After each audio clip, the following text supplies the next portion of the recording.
এমনি খলিফাতুল মুসলিমিন ওমর আবু বকরকে বলেন, আবু বকর, আপনি যেহেতু আমাকে এমন দায়িত্ব দিয়েছেন, অবশ্যই আমি ওই দায়িত্বটা পালন করব। আবু বকর বলেন, ওমর, তুমি যদি দায়িত্ব পালন করতে অবহেলা করো, এ ওমর শুনো, তাহলে তোমার বিরুদ্ধে আমি আবু বকর কিয়ামতের কঠিন ময়দানে আল্লাহর কাঠ ধরে দাঁড়াইয়া তোমার বিরুদ্ধে আমি বিচার ধার্য করব। সুতরাং তুমি ঠিক ঠিক মতে ওই কাজটা করতে হবে। আবু বকরের কথায় ওমর বলেন, ওরে রাষ্ট্রপ্রধান, এই মুহূর্তের মধ্যে আমি আপনাকে জানায় দিলাম, পুঙ্খানু ভাবে আমি আমার নিয়োজিত কাজে নিয়োজিত হইয়া ওই মহিলার সম্পূর্ণ কাজে আঞ্জাম দিয়ে দেব। في كلامه المجيد والفرقانه الحميد. أعوذ بالله من الشيطان الرجيم. بسم الله الرحمن الرحيم. ألف لام را كتاب أنزلناه إليك لتخرج الناس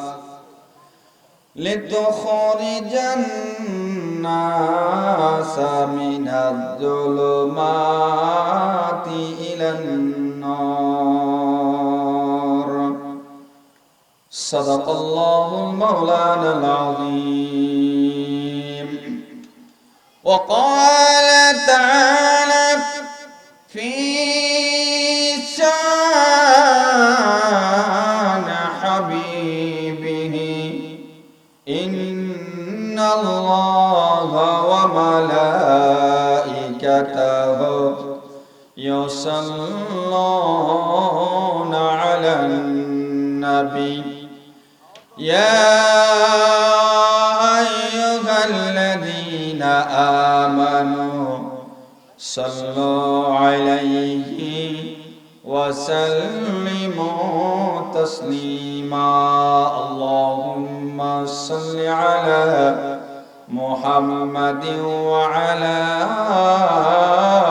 آل محمد كما صليت على إبراهيم وعلى آل إبراهيم إنك حميد مجيد. সকলে উচ্চ আওয়াজের মাধ্যমে আল্লাহ রাব্বুল আলামিনের দরবারে জিকির করতে রাজি আছেন তো? তাহলে সকলেই আমরা যারা পিছনে বসছি সকলে সামনের দিকে আগায়া যাই। লা ইলাহা ইল্লাল্লাহ লা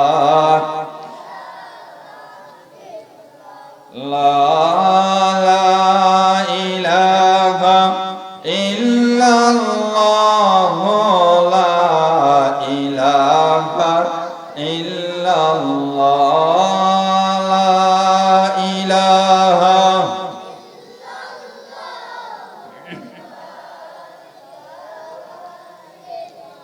লা ইলাহা ইল্লাল্লাহ মুহাম্মাদুর রাসূলুল্লাহ সাল্লাল্লাহু আলাইহি ওয়াসাল্লাম।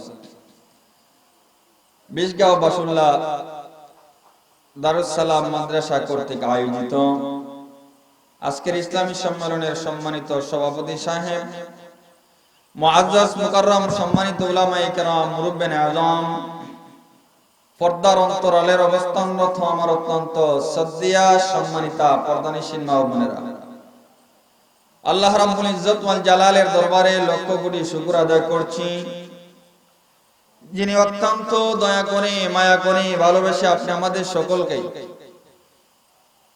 গুরুত্বপূর্ণ জায়গায়, আল্লাহর পছন্দনীয় স্থান জান্নাতি গ্যালারিতে আসার মতন, বসার মতন তৌফিক দান করেছেন। এজন্য সকল উচ্চ আওয়াজের মাধ্যমে সবটুকু আবেগ আর ভালোবাসা উজাড় করে দিয়ে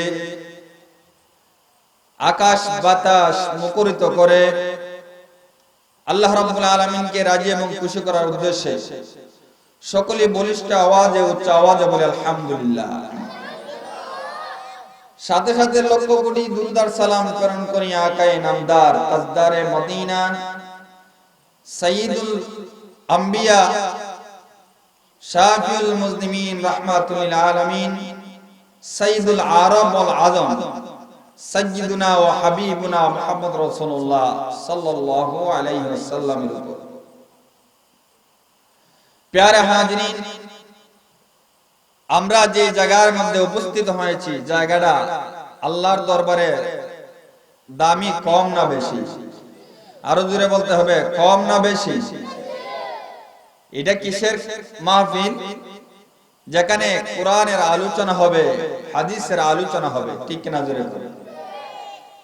এক নম্বর হলো মাদ্রাসা, এটা এমনি জান্নাতের বাগান।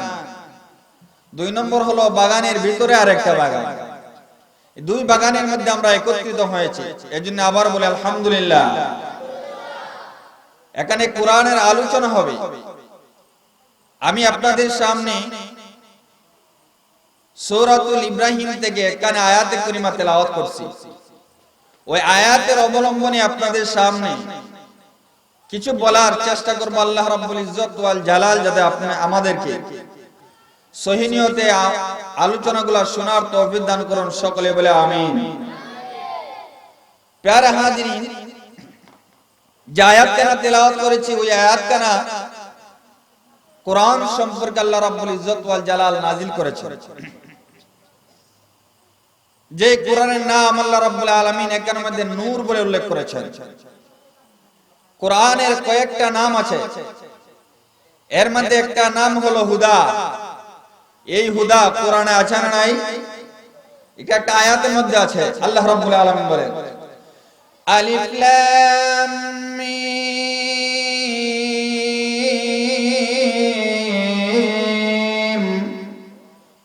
যালিকাল কিতাবু লা রাইবা ফীহি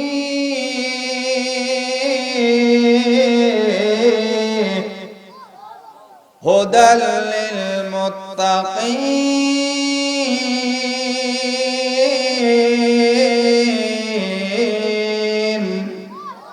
মুত্তাকিদের জন্য হিদায়াত, ঠিক কিনা জোরে বলেন?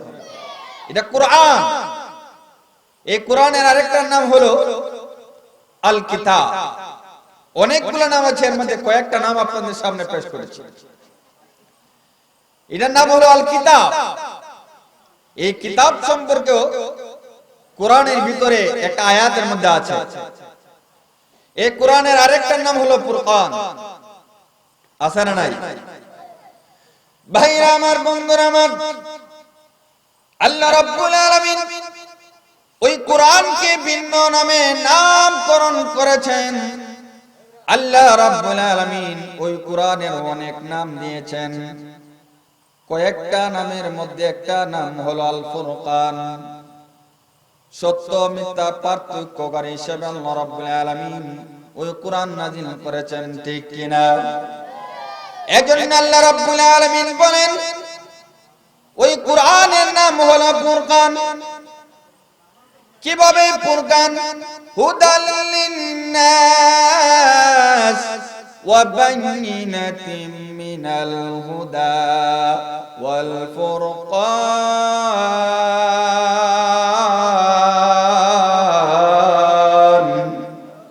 সত্য মিথ্যা পার্থক্যকারী হিসেবে আল্লাহ রাব্বুল ইজ্জত ওয়াল জালাল এই কোরআন নাযিল করেছেন। সুবহানাল্লাহ। আরেকটা নাম হলো নূর। নূর হিসেবে আল্লাহ রাব্বুল আলামিন কোরআন নাযিল করেছেন।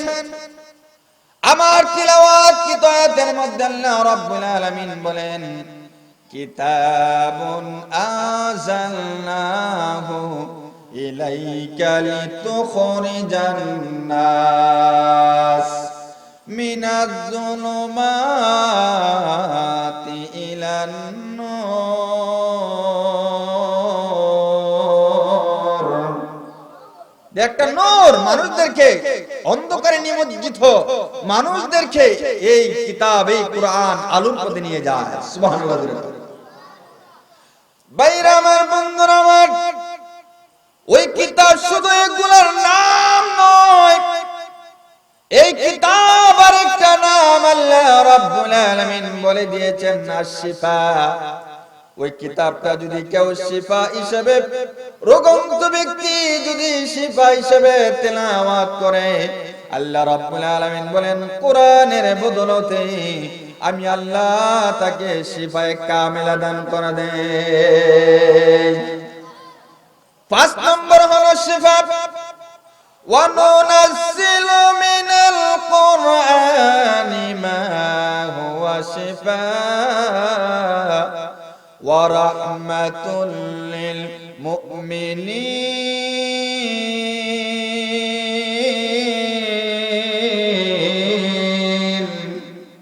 এটা মুমিনদের জন্য শিফা স্বরূপ। আলহামদুলিল্লাহ।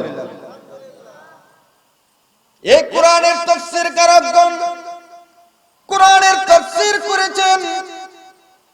এই কোরআনটা কোথা থেকে এসেছে? কোরআনের নাম হলো কিতাবুল্লাহ। কার উপর নাজিল হয়েছে? তাফসীর কারকগণ তাফসীর করেছেন আল মুনাজ্জালু আলা রাসূলিল্লাহ। ওই কিতাবটা আমাদের প্রিয় নবী মুহাম্মদুর রাসূলুল্লাহ সাল্লাল্লাহু আলাইহি ওয়াসাল্লামের উপর নাজিল হয়েছে। আল মাকতুবু ফিল মাসাহিফ। আর এই কিতাবটা মাসাহিফ বিভিন্ন লিপিবদ্ধ করা হয়েছে, মাসাহিফ স্বরূপ করা হয়েছে, একত্রিত করা হয়েছে, যে কারণে আমরা এই কিতাবটা পড়তে এখন খুব সহজ হয়ে যায়। ঠিক কিনা? এই কিতাবটা এমন মর্যাদাশীল কিতাব। আমরা জানি 4টা আসমানি কিতাব আছে, 4টা কিতাব বড়। ঠিক কিনা? একটা হলো তাওরীত, একটা হলো জবুর, একটা হলো ইনজিল, আর একটা নাম হলো কোরআন। এই 4টা কিতাবের মধ্যে সর্বশ্রেষ্ঠ কিতাবের নাম কি? আরো জোরে বলতে হবে কি? সর্বশ্রেষ্ঠ কিতাব প্রমাণ করার জন্য তাওরীতের একজন আলেম বলতেছে আমার এই তাওরীত কিতাব হলো সবচেয়ে শ্রেষ্ঠ কিতাব। জবুরের আলেম বলতেছে আমার এই জবুর কিতাব হলো সবচেয়ে শ্রেষ্ঠ কিতাব। ইনজিলের আলেম বলে আমার এই কিতাব হলো সর্বশ্রেষ্ঠ কিতাব। কোরআনের একজন আলেম বলে তোমাদের তিন কিতাব ডিমেক্স হয়ে গিয়েছে, বাতিল হয়ে গিয়েছে, সর্বশ্রেষ্ঠ কিতাব হলো আল কোরআন। সুবহানাল্লাহ। ভাইরা আমার, বন্ধুরা আমার, 4 জন 4টা কিতাব নিয়ে সবাই তর্কে বিতর্কে লিপ্ত হয়ে যাওয়ার পরে বিচারের মীমাংসা করা হলো, বিচার ডাকা হলো। কার কিতাব সত্য প্রমাণিত হয়ে যাবে, কার কিতাব বড় প্রমাণিত হয়ে যাবে। সকলকে মাইকিং করা হলো, এলাকায় মাইকিং করা হলো। ওরে দুনিয়ার মানুষেরা, 4 কিতাবের 4 জন আলিম দাবি করেছেন তাদের কিতাব শ্রেষ্ঠ কিতাব, সুতরাং প্রমাণ হয়ে যাবে তাদের মধ্যে একজন বিচারক, বড় একজন আলেম রাখা হয়েছে। সবাইকে যখন মাইকিং করা হলো, সবাই জড়ো হয়ে গেল কোন কিতাবটা শ্রেষ্ঠ। ওই কিতাবটাকে দেখার জন্য প্রমাণ স্বরূপ কিভাবে পরীক্ষা করা হবে, বিচারক ডাক দিয়ে বলেন এক এক করে একটা একটা কিতাব করে আগুনে নিক্ষেপ করা হবে। যে কিতাবটা শ্রেষ্ঠ কিতাব, সত্য কিতাব, ওই কিতাবকে কখনো আগুনে জ্বালাইতে পারবে না। ঠিক কি না? সবাই রাজি হয়ে গেল, সকলে জড়ো হয়ে গেল। ইনজিলের আলেম এখানে উপস্থিত, সবাই উপস্থিত হয়ে গেলেন। জবুরের আলেম উপস্থিত হয়ে গেলেন, কোরআনের আলেম উপস্থিত হয়ে গেলেন। বিচারক মণ্ডলীরা বিশাল ভাবে আগুন প্রজ্বলিত করে সকলে একবার বলে এক এক করে 5 মিনিট সময় দেওয়া হবে। 5 মিনিটের ভিতরে যেই কিতাবকে আগুন জ্বালিয়ে দেবে মনে করব ওই কিতাব শ্রেষ্ঠ কিতাব হতে পারে না। তাওরাতের আলেম কি ডাকা হলো, আর তাওরাতের আলেম তোমার ওই তাওরাত কিতাব আগুনের মধ্যে নিক্ষেপ করে দাও, সুতরাং দেখবো তোমার ওই কিতাবটা আগুনে জ্বালায়া ভস্মিত করতে পারে কিনা। বাইরে আমার বন্ধুরা আমার সাইডা কিন্তু আল্লাহ নাজিলকৃত কিতাব, ঠিক কিনা? কিন্তু কোরআন আসার সাথে সাথে ওই কিতাবগুলার স্পেয়ার ডেট শেষ, ঠিক কিনা? স্পেয়ার ডেট শেষ। তাওরাতের আলেম তার ওই তাওরাত কিতাব আগুনের সামনে নিয়ে আগুনকে ডাক দে, বলে আগুন, না না আমি জানি আমার ওই তাওরাত কিতাবটা শ্রেষ্ঠ কিতাব, দামি কিতাব, সর্বশ্রেষ্ঠ কিতাব, সুতরাং তুমি জ্বালাইতে পারবে না। এই বলে কিতাবটা আগুনের মধ্যে ধরে দিল। 1 মিনিট যায় আগুনে পুরায় না, 2 মিনিট যায় আগুনে পুরায় না, 3 মিনিট যায় আগুনে পুরায় না, 4 মিনিট যায় আগুনে পুরায় না, 4.5 মিনিট হয়ে গেল। এমনি কোরআনের আলিম আল্লাহর দরবারে ডাক দিয়া বলে, আল্লাহ আমি তো আমার নিজের লাভের জন্য নয়, আমি আমার নিজের বরত্বতা প্রকাশ করার জন্য নয়, তোমার কিতাব আল কোরআন যে কিতাবটা রাসূলের উপর নাজিল করেছেন ওই কিতাবটাকে শ্রেষ্ঠ প্রমাণ করার জন্য আমি তাদের সাথে জড়ো হয়ে গেলাম। ও রব্বুল আলামিন, যদি সত্যি তোমার ওই কিতাব শ্রেষ্ঠ কিতাব হয়ে থাকে তাহলে এই মুহূর্তের মধ্যে তাওরাত কিতাবকে জ্বালায়া প্রমাণ করে দিন কখনো তাওরাত কিতাব শ্রেষ্ঠ কিতাব হতে পারে না।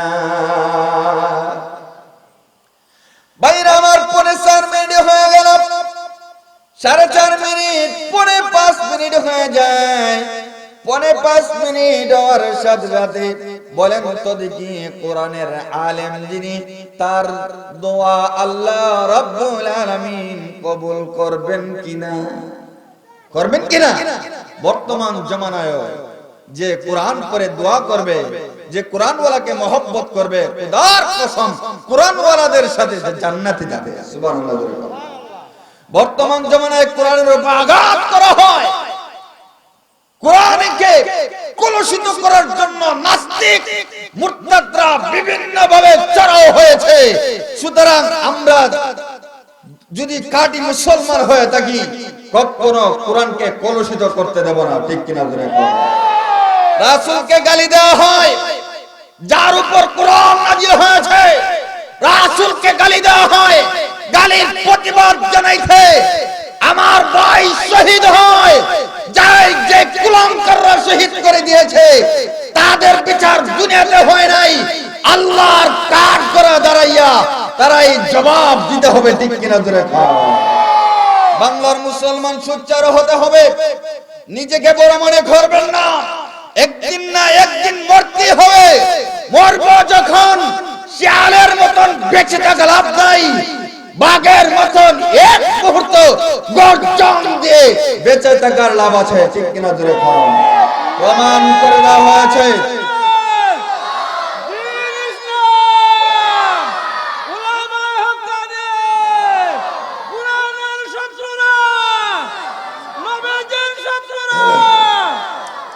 প্রমাণ করে দিয়েছে বুলার কাটি নবীর প্রেমিকেরা বুকে তাদের গুলিবিদ্ধ হয়েছে, শহীদ হয়েছে, তারপরও রাসূলের মান সম্মান ইজ্জত করার জন্য তারা লড়ে গেছে, প্রমাণ করে দিয়েছে মুসলমানরা এখন পর্যন্ত আল্লাহর নবীর সাহাবীদের সৈনিকেরা, শাহজালালের সৈনিকেরা এখনো জীবিত আছে, জিন্দা আছে, লড়বে, কিয়ামত পর্যন্ত লড়ে যাবে, ঠিক কিনা? প্যারা হাজিরিন, এজন্য কোরআনের সম্মান রক্ষার জন্য কারা কারা জীবন দিতে প্রস্তুত হাতটা আল্লাহকে দেখান। নারায়ে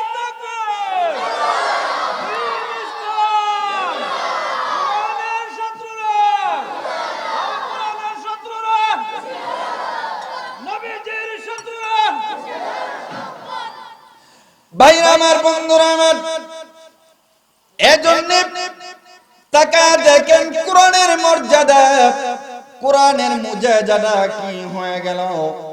ভাইরা আমার, যেই মুহূর্তের মধ্যে দোয়া করলেন 5 মিনিটের ভিতরে, দেরি হয় নাই, 5 মিনিটের ভিতরে তাওরাত কিতাবকে আগুনে জ্বালায়া ভস্মীত করে দিয়েছে। 5 মিনিটের ভিতরে জ্বালাই দিয়েছে। সবাই বলে তাওরাতের আলেম, তোমার যে দাবি ছিল এই দাবিটা তোমার সত্যি হয় নাই, সুতরাং তোমার কিতাব শ্রেষ্ঠ কিতাব হতে পারে না, তুমি বাতিল। ঠিক কিনা জোরে কর। ভাইরা আমার, বন্ধুরা আমার, এমনি বিচারক মণ্ডলী জবর কিতাবের আলেমকে ডাক দেওয়া, ওরে জবর কিতাবের আলেম, একটা কিতাব তো বাদ হয়ে গেল, আগুনে জ্বালায়া ভস্মীত করে দিল, সুতরাং তোমার পালা, এই মুহূর্তের মধ্যে তোমার কিতাবটা আগুনে ধরে দাও। আল্লাহু আকবার।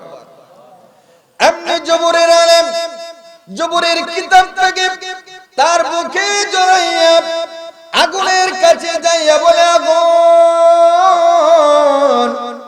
না না, তুমি তো তাওরাত কিতাবটাকে জ্বালাইয়া ভস্মীত করে দিলা, এই মুহূর্তের মধ্যে আমি তো দাবিদার, জবুর কিতাব হলো শ্রেষ্ঠ কিতাব, যেটা দাউদ আলাইহিস সালাতু ওয়াস সালামের উপর নাজিল হয়েছে। ওরে আগুন জ্বালাবে না, আস্তে করে এই জবুর কিতাবটা আগুনের মধ্যে নিক্ষেপ করে দেওয়া হলো। নিক্ষেপ করার সাথে সাথে আগুন স্পর্শ করে নাই। এমনি কোরআনের আলেম তাকায়া দেখেন জবুর কিতাবটাকে আগুন জ্বালাইতে পারে নাই, জ্বালায় নাই। এমনি আল্লাহর দরবারে আবার দোয়া শুরু করে দিলেন, আল্লাহ, আমি তো কোরআনের মর্যাদা নিয়া, ওই দাবিটা নিয়া তাদের সামনে উপস্থিত হয়ে গিয়েছি। ও রব্বুল আলামিন, 1 মিনিট চলে গেল, 2 মিনিট চলে গেল, 3 মিনিট চলে গেল, 4 মিনিট চলে গেল, 5 মিনিটের সময় হয়ে গেল, 4.5 মিনিট পার হয়ে 5 মিনিট হয়ে যায়। রব্বুল আলামিন, তুমি যদি সত্যি কোরআনকে আল্লাহ শ্রেষ্ঠ কিতাব বলে ঘোষণা করে থাকো, এই মুহূর্তে তুমি জবুর কিতাবকে ভস্মীত করে দাও। আল্লাহর কুদরত বোঝা যায় না, এই মুহূর্তের মধ্যে দেখা যায় এই জবুর কিতাবটাকে আগুনে জ্বালায়া ছাই করে দিয়েছে। জুরে কইলেন না সুবহানাল্লাহ। জবুর কিতাব শেষ হয়ে গেল, এখন ইনজিল কিতাবের পালা। এমনি ইনজিল কিতাব বিচারক মণ্ডলী ডাক দেয়া বলে, ওরে ইনজিলের আলেম, যাও তোমার কিতাবটা একটু আগুনের মধ্যে ধরে দাও, দেখি তোমার কিতাবের কত পাওয়ার আছে, শ্রেষ্ঠ পাওয়ার কিনা।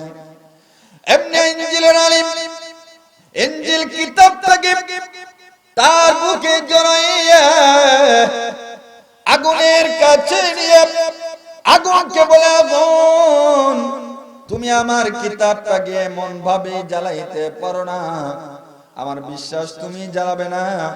আমার দাবি হলো আমার কিতাবটা হলো শ্রেষ্ঠ কিতাব।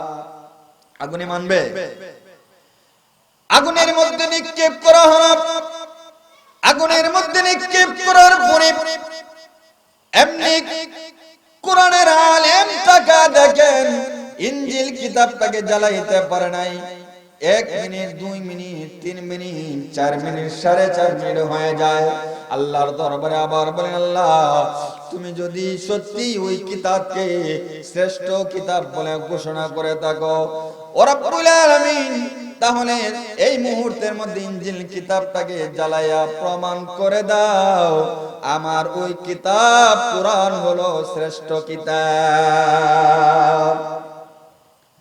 ইনজিল কিতাব ধরা হলো, 5 মিনিটের ভিতরে ইনজিল কিতাবটাকে জ্বালাইয়া ভস্মীত করে দেওয়া হলো। কয়টা কিতাব জ্বালানো হয়েছে? কয়টা বাকি আছে?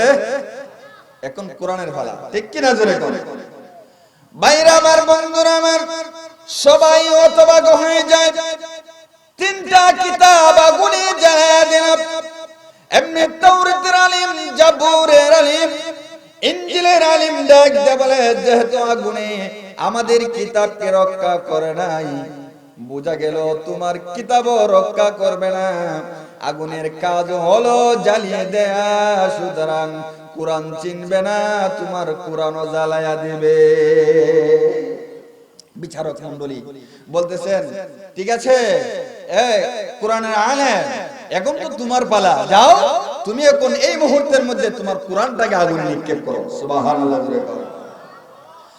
বাইরে আমার বন্ধুরা আমার, এমনি ওই কোরআনের আলেম কোরআনটাকে আগুনে কিভাবে নিক্ষেপ করে দেবেন, এমনি কোরআনকে জড়াইয়া ধরিয়া ডাক দে বলে, কোরআন আমি কিভাবে তোমাকে আগুনের মধ্যে একা একা নিক্ষেপ করব?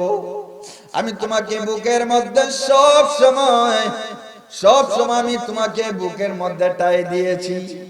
ওরে কোরআন না, আমি তো তোমাকে একা আগুনে নিক্ষেপ করতে পারবো না।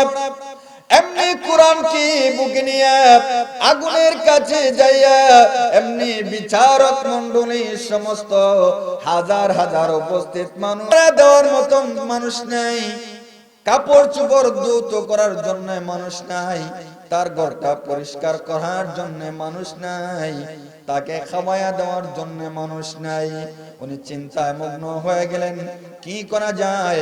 আমি রাষ্ট্রপ্রধান থাকা অবস্থায় যদি আমার রাষ্ট্রের মধ্যে একটা কুকুরও না খায় মারা যায়, আল্লাহর দরবারে আমি কেমন করে দাঁড়াইয়া যাব? আল্লাহ যদি জিজ্ঞাসা করেন, একটা কুকুর তুমি রাষ্ট্রপ্রধান থাকা অবস্থায় একটা কুকুর না খায় মারা গেল কেন, কি জবাব দিব? আল্লাহু আকবার। তখনকার সময়ে জাস্টিস প্রধান বিচারক ছিলেন উমর ইবনুল খাত্তাব। উমর ইবনুল খাত্তাবকে ডাক দিয়ে বলেন, ওরে ভাই উমর, আমার এই রাষ্ট্রের মধ্যে যদি আমি রাষ্ট্রপ্রধান থাকা অবস্থায় একটা লোক এমন কষ্ট হয়, তাহলে বলো তো দেখি আল্লাহর কাঠ গড়া দাঁড়াইয়া কি জবাব দেব? ওমর বলেন, কি বলতে চান? বলে, একটা মহিলা, তার সন্তান নাই, তার কাপড় চোপড় ধৌত করার প্রয়োজন আছে, খানা খাওয়ানোর প্রয়োজন আছে, ঘর পরিষ্কার করে দেওয়ার মতন প্রয়োজন আছে, তার পানি আনারও প্রয়োজন আছে, একটা মানুষ নাই, কি করা যায়? আবু বকর এই কথা বলার পরে খলিফাতুল মুসলিমিন ওমর ডাক দিয়ে বলেন, ওরে আমাদের রাষ্ট্রপ্রধান, আপনি তো রাষ্ট্রপ্রধান, যা হুকুম করবে তা তামিল হয়ে যাবে, সুতরাং আমরা প্রস্তুত আছি, আপনি অর্ডার করুন কি করতে হবে। এমনি খলিফাতুল মুসলিমিন উমরের কথায় আবু বকর বলেন, আমি তোমাকে ওই মহিলার ঘরে কর্মচারী হিসেবে নিযুক্ত করে দিতে চাই। প্রধান বিচারপতি জাস্টিস, উনাকে একটা সাধারণ একটা বৃদ্ধ মহিলার ঘরে কর্মচারী হিসেবে নিযুক্ত করতে চান। আল্লাহু আকবার। আর আমাদের বর্তমানে প্রধানমন্ত্রী কেন, এমপি কেন, মন্ত্রী কেন, একটা মেম্বার হইলেও তার একটা গাড়ি লাগে, ঠিক কিনা? জোরে কোন এমপি মন্ত্রীদের বাগনে যারা আছে, নাতিন যারা আছে, এরারও একটা গাড়ি লাগে, ঠিক কিনা? ভাইরা আমার, বন্ধুরা আমার, এমনি খলিফাতুল মুসলিমিন ওমর আবু বকরকে বলেন, আবু বকর, আপনি যেহেতু আমাকে এমন দায়িত্ব দিয়েছেন, অবশ্যই আমি ওই দায়িত্বটা পালন করব। আবু বকর বলেন, ওমর, তুমি যদি দায়িত্ব পালন করতে অবহেলা করো, এ ওমর শুনো, তাহলে তোমার বিরুদ্ধে আমি আবু বকর কিয়ামতের কঠিন ময়দানে আল্লাহর কাঠ গড়া দাঁড়াইয়া তোমার বিরুদ্ধে আমি বিচার ধার্য করব। সুতরাং তুমি ঠিক ঠিক পদে ওই কাজটা করতে হবে। আবু বকরের কথায় ওমর বলেন, ওরে রাষ্ট্রপ্রধান, এই মুহূর্তের মধ্যে আমি আপনাকে জানায় দিলাম, পুঙ্খানু ভাবে আমি আমার নিয়োজিত কাজে নিয়োজিত হইয়া ওই মহিলার সম্পূর্ণ কাজে আঞ্জাম দিয়ে দেব। আমরা বললাম না, আমি একটা নেতা আর আমাকে আদেশ, আমার দিন একটা রাস্তা করতাম, যে রাস্তার মধ্যে 3 লাখ লাগবো, কাজ করতে যাই আর 3 লাখ লাগবো, 1.5 লাখ আমার পকেট আর 1.5 লাখ কাজে রাস্তা, ঠিক কিনা? জোরে করে। বর্তমান জমানা মানুষ ভালো হয়ে গেছে, ঠিক কিনা? পেঁয়াজের দাম দেখেন না কি অবস্থা, আল্লাহু আকবার। যত করেন না কেন এটা আমাদের আমলের অভাব। আল্লাহ বলেন তোমরা যখন আমি আল্লাহকে বলে যাইবা তখন তোমাদের দামকে আমি সস্তা করে দেব আর জিনিসের দামকে আমি বাড়ায় দেব। ঠিক কিনা জোরে করে? ভাইরা আমার, বন্ধুরা আমার, আল্লাহ নবীর সাহাবী উমর চলে গেলেন রাত্রির বেলায়, ঘুমাইলেন, সকাল বেলায় কাজে নিয়োজিত হয়ে যাবেন, সকাল বেলায় কাজে নিয়োজিত হয়ে যাবেন। এমনি ফজরের নামাজ পড়লেন, ফজরের নামাজ পড়িয়া সাথে সাথে ওই বুড়ির ঘরের মধ্যে চলে গেলেন কাজ করে দেওয়ার জন্য। এমনি বুড়ির ঘরের মধ্যে যাওয়ার পরে বুড়িকে ডাক দিয়ে বলেন, বুড়ি মা, আমি একটা যুবক এসেছি, আপনার কি কাজের প্রয়োজন হয়ে যায়? আপনি বলুন, পানি আনার প্রয়োজন হলে আমি পানি এনে দেব, খাওয়ানোর প্রয়োজন হলে পাক করে খাওয়া দেব, কাপড় চোপড় ধৌত করার প্রয়োজন হলে আমি আপনার কাপড় চোপড় ধৌত করে দেব, ঘর পরিষ্কার করতে হলে আমি ঘর পরিষ্কার করে দেব। এমনি ওই বুড়িমা ডাক দিয়ে বলে, ওরে যুবক শোনো, তুমি তো আসতে একটু দেরি করে ফেললাম, তুমি আসার আগে আগে আরেকটা যুবক আমি চিনি না, নাম বলে নাই, যে কাজের কথা বলেছ, আরেকটা যুবক এসে আমার সমস্ত কাম কাজ করে এই মুহূর্তে চলে গেছে। উমর বলেন, কিরে, আবু বকর যখন আমাকে দায়িত্বটা দিল তখন আবু বকর আমি ছাড়া কেউ ছিল না, সুতরাং এই কাজটা কে করলো? আমার কাজটা কে করলো? ঠিক কিনা? চলে আসলেন, হঠাৎ করিয়া দিন যায়, রাত্র হয়ে গেল। চিন্তা করলেন, যদি আবু বকর জানেন যে আমি কাজটা করতে পারি নাই, আমাকে তো এটা থেকে বরখাস্ত করে দিবেন, আল্লাহর কাঠগড়ায় দাঁড়াইয়া আমার বিরুদ্ধে নালিশ করবেন। এমনি আবু বকর সিদ্দিকের কথা এমন ভাবে ভেবে আবার রাত্রি বেলায় ঘুমাইলেন।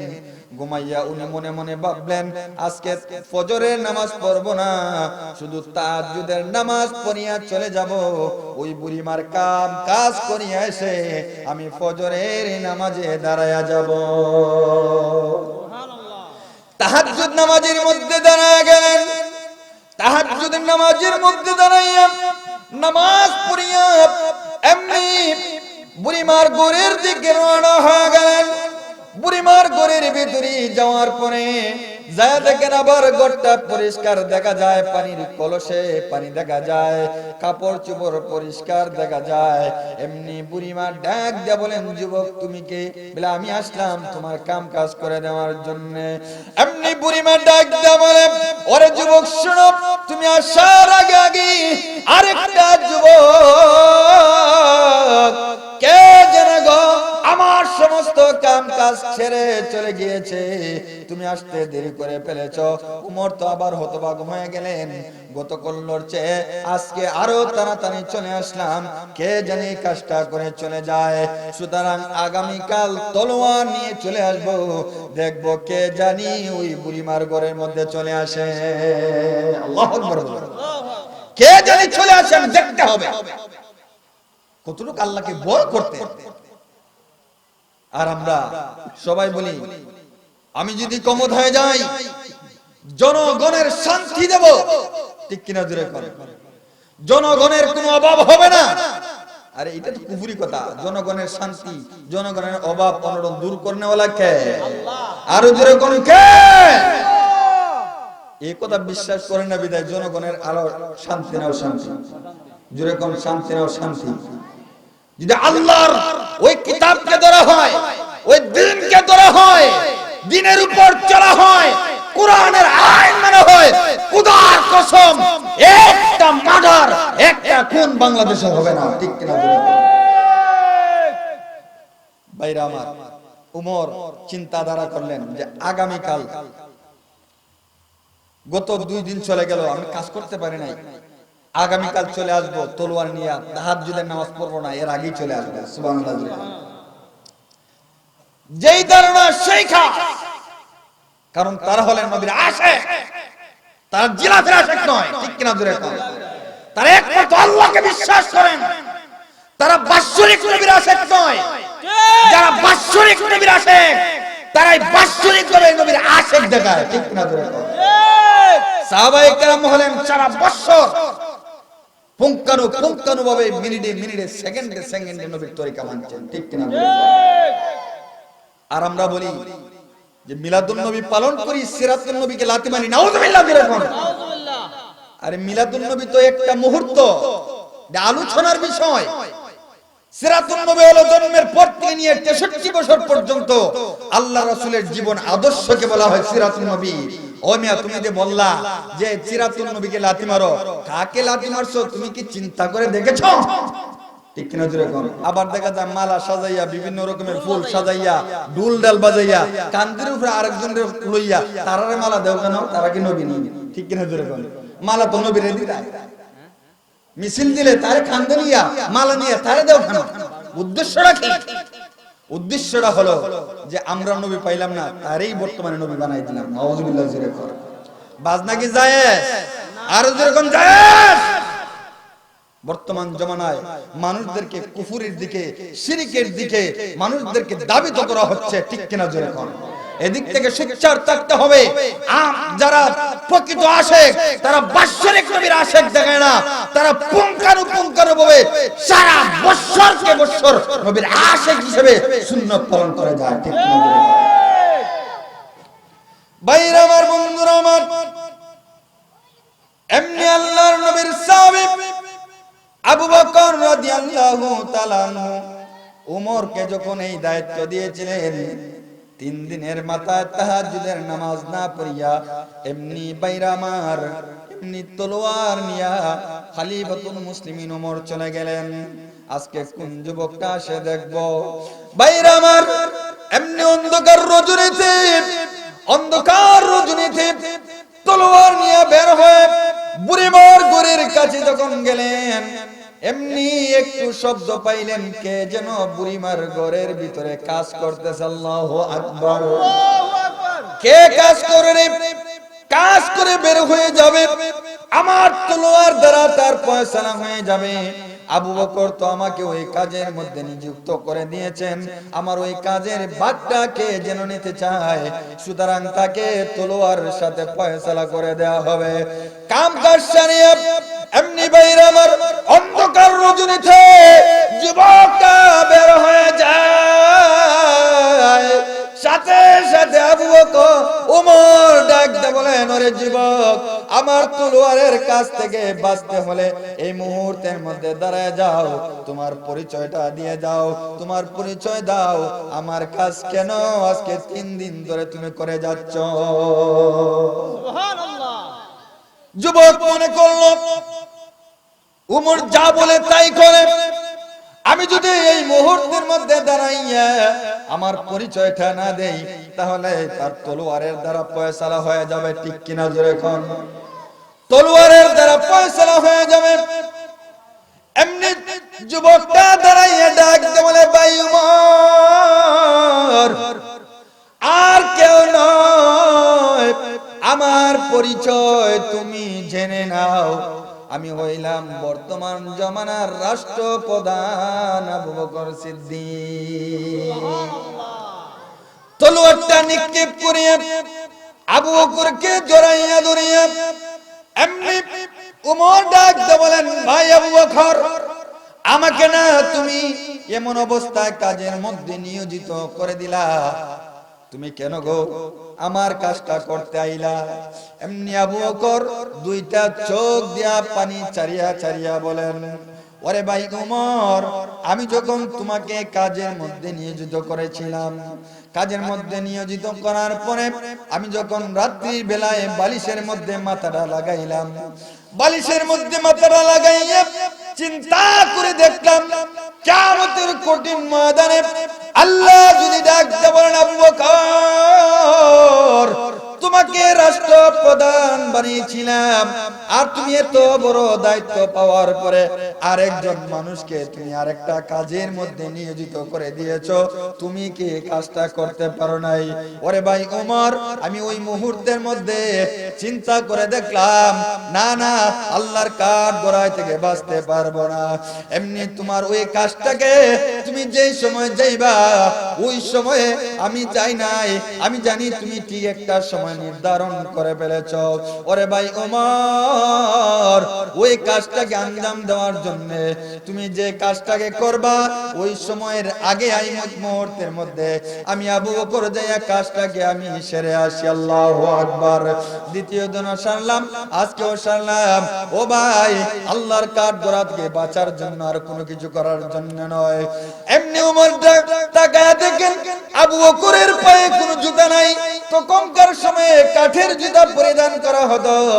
এমনি চোখ দিয়ে পানি ছেড়ে জড়াইয়া ধরে বলেন, আবু বকর, একটা রাষ্ট্রপ্রধান হইয়া এমন কাজটা করে দিতে পারলা, সুতরাং বুঝলাম করলা, কিন্তু এত দূর চলে আসলা, পাথরের জমি দিয়া চলে আসলা, পাথর তোমার পায়ের মধ্যে গাঁথতে পারে, বিঁধতে পারে, তুমি অসুস্থ হতে পারো, আঘাত হতে পারো। ও ভাই আবু বকর, তাহলে তোমার পায়ে জুতা নাই কেন? খালি পায়ে কেন আসলা? এমনি ভাইরা আমার, বন্ধুরা আমার, আবু বকর বলেন, ইজাউল মুসলিমি হারামুন।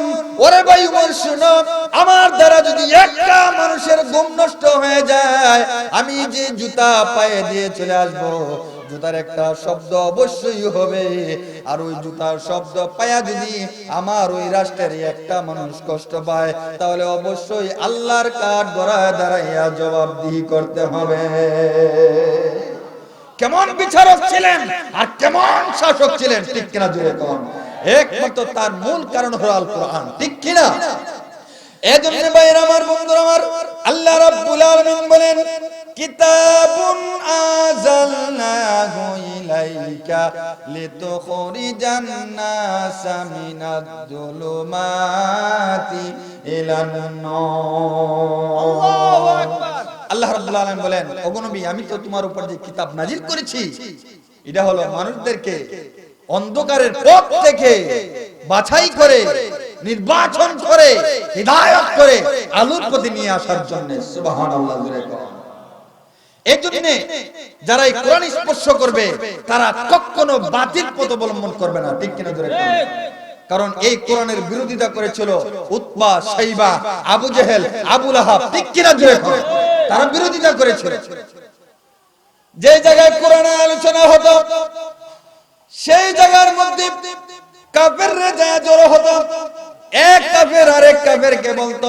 আল্লাহ রাব্বুল আলামিন সূরাতুল হামিম সিজদার 26 নম্বর আয়াতের মধ্যে বলেন, وقال الذين كفروا لا تسمعوا لهذا القرآن والغوا فيه لعلكم تغلبون।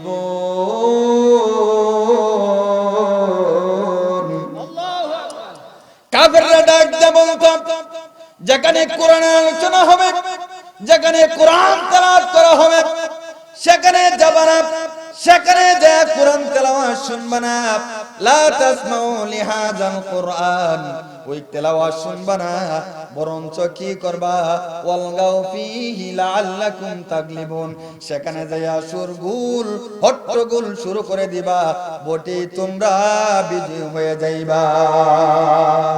তাহলে যেখানে কোরআন তেলাওয়াত হয়, যেখানে কোরআনের আলোচনা হয়, যেখানে আলোচনা হওয়ার পরে হট্টগোল শুরু হয়ে যায়, তারা হলো কাফের কুফফারদের উত্তরসূরি।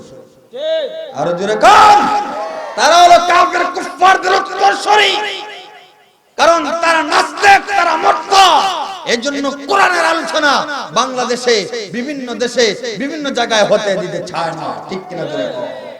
ভাইরা আমার, এগুলা থেকে সুচ্চার থাকতে হবে।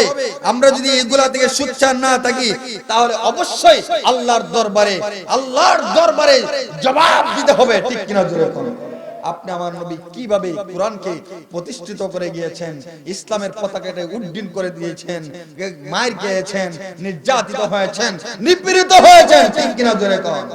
আরে কোরআনকে তো আবু জেহেল, উতবা, শাইবা তারা সবাই মহব্বত করত, তেলাওয়াতকে মহব্বত করত, করতো কিনা? আল্লাহ নবী যখন কোরআন তেলাওয়াত করতেন তখন আবু জেহেল দেয়া রাত্রি বেলায় আল্লাহ নবীর ঘরের একটা কোণার মধ্যে বসে থাকতো। সুবহানাল্লাহ। কেন বলতো? মুহাম্মাদের শত্রুতা করি, কোরআনের বিরোধিতা করি, কিন্তু তেলাওয়াত যখন করে আর ঘরে থাকতে পারে না। আল্লাহু আকবার। আল্লাহ নবী কোরআন তেলাওয়াত করতেন, আলহামদুলিল্লাহি রাব্বিল আলামিন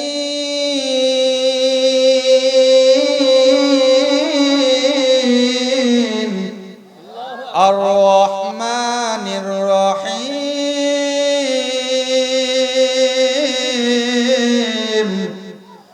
মালিকি ইয়াউমিদ্দিন।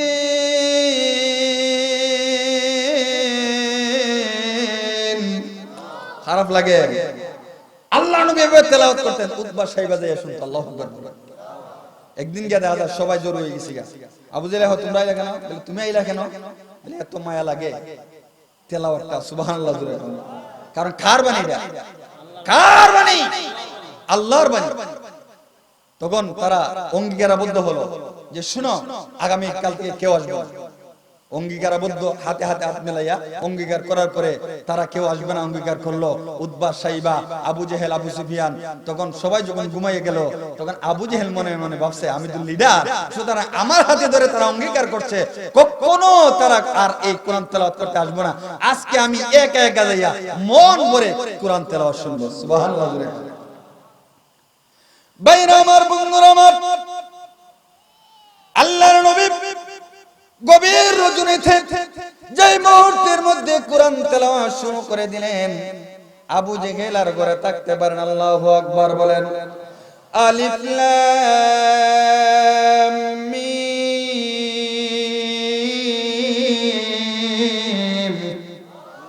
যালিকাল কিতাবু লা রাইবা ফীহি হুদাল লিল মুত্তাকিন।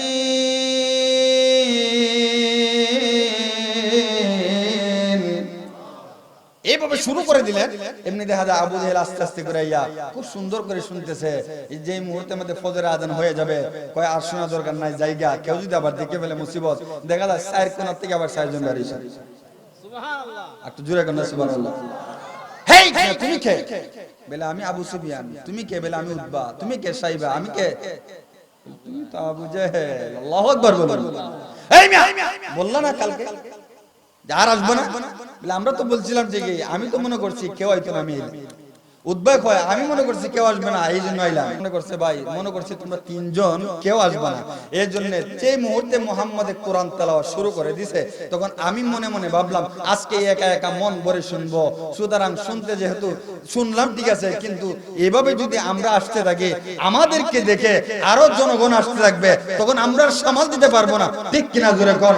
মহব্বত করত কিন্তু লোভের কারণে, ক্ষমতার কারণে, নেতাগিরির কারণে কোরআনের শত্রুতা করেছে। ঠিক কিনা জোরে কোন? এইজন্য তাদের কবলে হেদায়েত নাই। মহান রব্বুল ইজ্জত ওয়াল জালাল যাতে আপনি আমাদের সকলকে কোরআন অনুযায়ী চলার, রাসূলের তরিকা অনুযায়ী চলার, আল্লাহর হুকুম মেনে চলার তৌফিক দান করে সকলে বলে আমিন। আপনাদের এই মাদ্রাসা থেকে মহব্বত করবেন, সকলেই মাদ্রাসাকে মহব্বত করবেন, দান খায়রাত করবেন, সকলেই এই মাদ্রাসা ছাত্রদেরকে জাগির নেবেন, কারণ জাগির কাবিলে লাভ না হতি। তার উসিলায় আপনার ঘরের মধ্যে রিজিক আসবে। মাদ্রাসা হলো আমাদের এই একটা প্রতিষ্ঠান, এটার কারণে মহান রব্বুল ইজ্জত ওয়াল জালাল বিভিন্ন রকমের ফিতনা ফাসাদ, বিভিন্ন রকমের গজব আযাব থেকে হেফাজত করবেন। আল্লাহ রব্বুল ইজ্জত ওয়াল জালাল যাতে আপনি আমাদের সকলকে খাঁটি মুসলমান বানাইয়া, খাঁটি আশিক রাসূল বানাইয়া, খাঁটি সুন্নি বানাইয়া আল্লাহ আমাদেরকে মওত দান করেন। সকলে বলে আমিন। ওয়া আখির দাওয়ানা আনিল হামদুলিল্লাহি রাব্বিল আলামিন। আসসালামু আলাইকুম ওয়া রাহমাতুল্লাহ। আমি তো আপনাদের সন্তান, সবাই চিনেন। যা কিছু আলোচনা করছি ভুল ত্রুটি যদি হয়ে থাকে, সময় নষ্ট করে থাকি, ক্ষমার দৃষ্টিতে দেখবেন, আমার জন্য দোয়া করবেন। আমিও আমার এলাকার জন্য দোয়া করি। আপনাদের দোয়ার বরকতে বিভিন্ন এলাকায় বিভিন্নখানে যাই। আল্লাহ যাতে শরীরকে সুস্থ রেখে কোরআনের খেদমত করার তৌফিক দান করেন। সকলে বলে আমিন।